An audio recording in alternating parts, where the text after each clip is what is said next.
Hello，大家好，歡迎大家收睇 M+ 嘅優仔工房。想同大家講一講啦，其實星期六嘅早場，阿仙奴對住般尼茅夫，榜首嘅阿仙奴最後輸波啦，般尼茅夫贏波啦。有一樣嘢都幾特別，嚟到季尾，其實亦都值得大家留意，就係球隊嗰個去到季尾啦，唔少球隊就有啲傷疲嘅情況出現，都合理啦。喺嗰個恢復啊、準備功夫方面咧，阿仙奴就啱啱歐聯嘅8強首回合啦，作客去葡萄牙啦。其實舟車勞頓3日領嘅就又要應付呢一場嘅賽事啦。咁啊，至於對手般尼茅夫咧，由於國際賽2個禮拜加埋足總杯佢哋冇份，其實差唔多前後有3個禮拜咁滯咧，俾般尼茅夫去準備呢一場賽事。咁啊，甚至乎咧，般尼茅夫嘅領隊伊拉奧拿都有時間翻鄉下，翻去巴斯克地區去唞翻幾日，咁啊再幫球隊準備呢一場嘅英超賽事。咁啊，都幾特別啦，嗰個差距都幾大。咁啊，講開嗰個休息準備功夫啦，法甲榜首嘅巴黎聖日耳門啦，咁啊8強就2對利物浦啦，咁啊首回合佢哋領先緊啦。喺首回合之前咧，其實本身法甲對圖盧茲嘅巴黎聖日耳門 PSG， 咁啊提前1日就佢哋啦。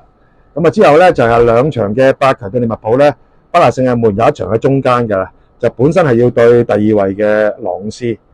咁經過巴黎聖日耳門嘅提出，咁啊嗰邊接受咗，咁啊呢一場波延期，朗斯當然就唔係好鋸啦，大家都明白到啦。咁但係最後係巴黎聖日耳門可以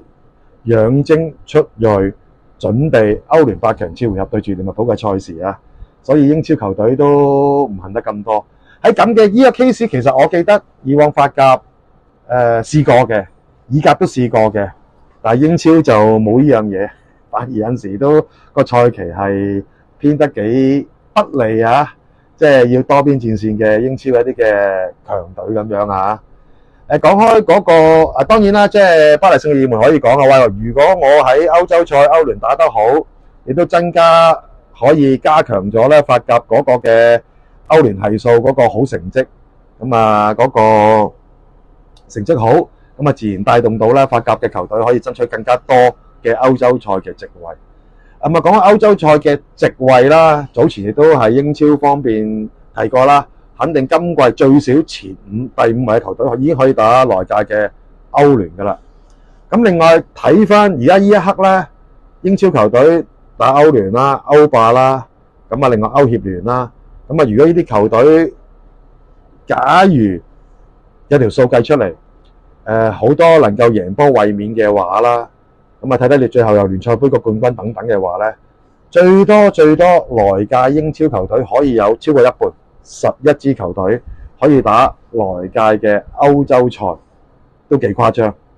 咁啊當然係一個可能啦嚇，但係如果係嘅話，我諗都史無前例㗎啦，超過一半英超球隊打歐洲賽。未知嘅情況係點樣，但係都衍生到咧，其實英超嚟到而家直路啦。冇乜邊隊球隊打風流波嘅，你話護級，你話降班嘅有般尼啦，有狼隊，其他嗰啲咧，以往有3-4隊風流波，而家冇噶啦。嗰紮球隊其實相差唔係好遠嘅，其實可以爭取來屆嘅歐洲賽席位嘅，所以咧令到今屆幾刺激。